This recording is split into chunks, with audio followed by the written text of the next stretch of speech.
Assalamu alaikum. Today we're going to discuss about how to write body paragraph. कल हमने discuss किया introduction, उससे पहले हमने डिस्कस किया आउटलाइन. आज हम बात करेंगे कि बॉडी पैराग्राफ्स को हम कैसे लिख सकते हैं और बॉडी पैराग्राफ एक्चुअली में होता क्या है. ये वो पैराग्राफ्स होते हैं जिसमें आपने जो चीज़ें आपने अपने आउटलाइन में बताई, जो चीज़ें आपने अपने इंट्रोडक्शन में बताई, अब आपने उसको एक्सप्लेनेटरी तरीके से डिस्कस करना है एक एक पैराग्राफ में. ठीक है, सेवरल पैराग्राफ्स आप बनाएंगे हर एक टॉपिक के लिए या हेडिंग के लिए जो आप आउटलाइन में पहले से बता चुके हैं. ठीक है, और ये जो पैराग्राफ्स होंगे ये आपके हाइपोथेसिस को, if you are attempting an argumentative ऐसे, तो उसमें ये प्रूव और डिसप्रूव करेंगे आपके हाइपोथेसिस को या स्टांस को. ठीक है, या फिर अगर डिस्क्रिप्टिव ऐसे आप करें तो वहाँ पे आपको इन पैराग्राफ्स में आप एक स्पेसिफिक डिटेल्स देंगे डिफरेंट एस्पेक्ट्स के बारे में या जो भी डिफरेंट टॉपिक्स डिस्कस कर चुके हैं आप लोग. ठीक है, for example if you are writing pros and cons, ठीक है, प्रोज एंड कॉन्स की बात करें तो क्या है कि प्रोज एंड कॉन्स भी फर्दर आपने 2-3 बताए हैं, कॉन्स भी आपने 2-3 बताए. अब आपने इस बॉडी पैराग्राफ में इन प्रोज एंड कॉन्स को इन डिटेल एक्सप्लेन करना है. ठीक है, डिफरेंट सेंटेंस स्ट्रक्चर्स को यूज़ करके, डिफरेंट आइडियाज़ को यूज़ करके, अपने नॉलेज बेस को यूज़ करके. The way I told you कि जी 6 to 8 सेंटेंसेस होने चाहिए, तो इसी के अराउंड आपने इन सेंटेंसेस को यूज़ करते हुए 6 to 8 और मैक्स 10 सेंटेंसेस को यूज़ करते हुए आपने वो पैराग्राफ्स बनाने हैं. अब बॉडी पैराग्राफ है तो एक पैराग्राफ, बट उसकी भी फर्दर क्लासिफिकेशन है या उसका स्ट्रक्चर है. वो क्या स्ट्रक्चर है, लेट मी टेल यू. उसमें भी कुछ चीज़ें आती हैं. जैसे हम इंट्रोडक्शन स्टार्ट करते हैं तो हम एक जनरल स्टेटमेंट देते हैं, स्पेसिफिक स्टेटमेंट देते हैं, and then you go on and on. इसी तरह आपने जब बॉडी पैराग्राफ को स्टार्ट करना है तो you can start with topic sentence.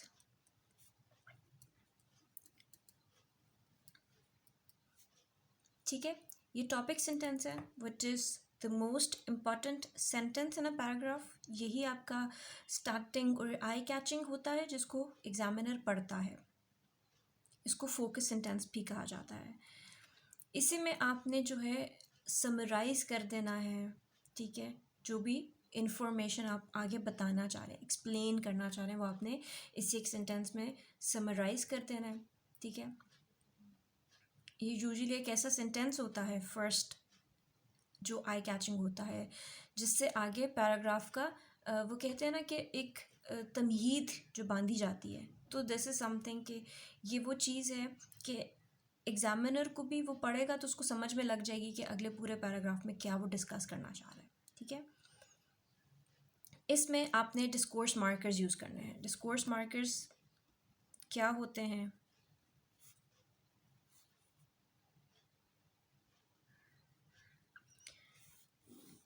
अगर आप प्रोज की बात कर रहे हैं, ठीक है, तो आप स्टार्ट लेते हैं फॉर एग्ज़ाम्पल फर्स्टली से कि आपके पास 4-5 हैं, तो आप यू कैन से फर्स्टली और first and the foremost reason of this and this is something like that. सही, तो आपने फर्स्ट एंड फॉरमोस्ट और फर्स्टली और सेकेंडली और सिमिलरली और लाइकवाइज, ये जो वर्ड्स हैं these are the discourse markers जो कि आप स्टार्ट में यूज़ करते हैं. इन एडिशन हो गया, फर्दर मोर हो गया, मोर ओवर हो गया, these are the discourse markers. ठीक है, then you gonna go to the new idea और central idea. Every point of your outline जो है वो एक सेंट्रल आइडिया के गिर्द घूमती है. ठीक है, अब इसमें जो ये पूरा पैराग्राफ मैं बता रही हूँ, ठीक है, ये हमारा फर्स्ट पैराग्राफ बनेगा. हम इसको फर्स्टली से ले लेते हैं. अब इसमें एक सेंट्रल आइडिया है. ठीक है, अब हम बात करें फॉर एग्ज़ाम्पल डेमोक्रेसी के प्रोज की बात करें. ठीक है, तो अब हम यहाँ पे बात कर लेते हैं कि रूल ऑफ लॉ है. डेमोक्रेसी में क्या है, रूल ऑफ लॉ है या रूल ऑफ पीपल है. ठीक है, रूल ऑफ लॉ ना करें, आगे हम बता देंगे rule of law. It's rule of people. ठीक है, अब इस पीपल को डिस्कस करना है अगले पूरे पैराग्राफ में 6 से 8 जो सेंटेंसेस आपने बताने हैं उसमें आपने रूल ऑफ पीपल को या रूल बाय पीपल को यही डिस्कस करना है. So this is the central idea of your first body paragraph. ठीक है. And then you gonna go with the topic of essay, ताकि आप उस टॉपिक ऑफ एसे के साथ अब रूल ऑफ पीपल या rule by people, this is your central idea.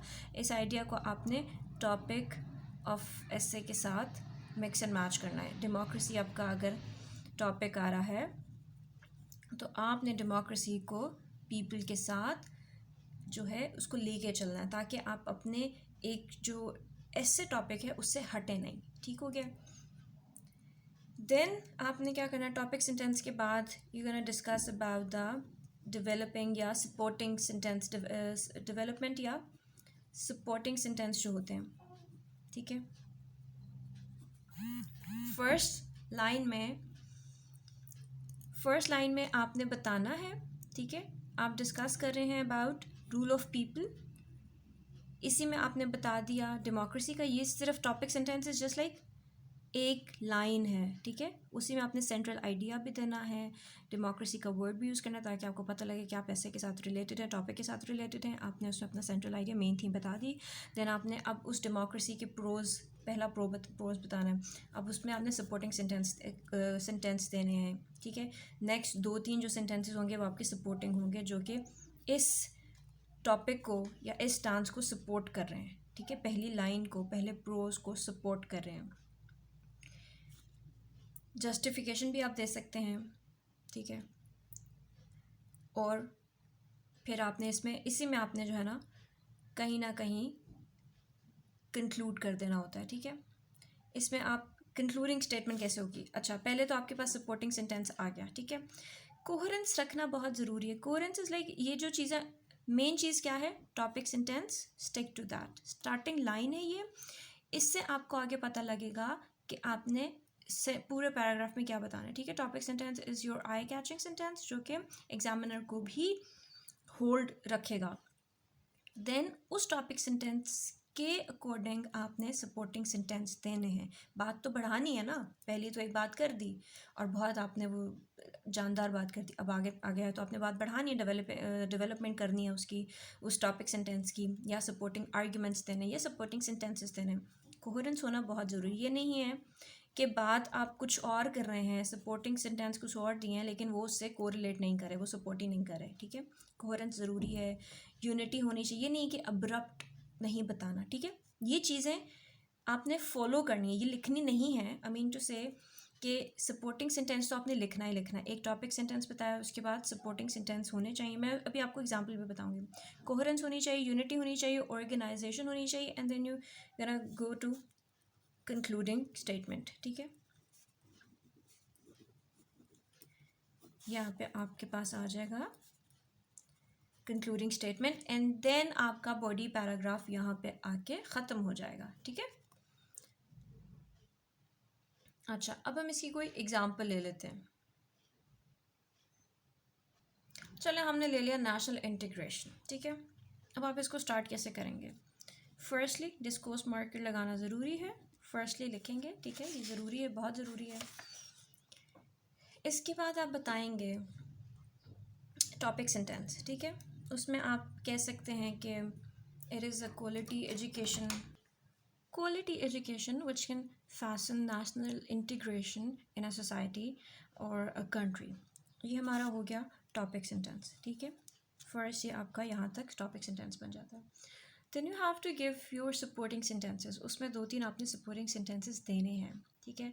जिसमें आप कह लेंगे कि अब आपने यहाँ पे बात की है एजुकेशन की, क्वालिटी एजुकेशन की, तो आप उसके रिगार्डिंग आप बताएंगे नेशनल इंटीग्रेशन प्लस एजुकेशन. ठीक है. अब आप उसमें बताएंगे कि एजुकेशन में किस तरह के इंडिविजुअल्स को आपने नॉलेज देना है, अवेयर करना है. ठीक है.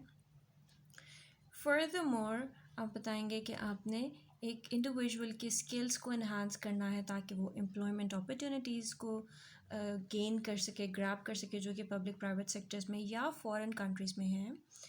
तो क्या हुआ कि जो क्वालिटी एजुकेशन है वो एक सिटीज़न के लिए या सिटीज़न का जो है उसको उसका नॉलेज बेस डेवलप कर रही है, ठीक है।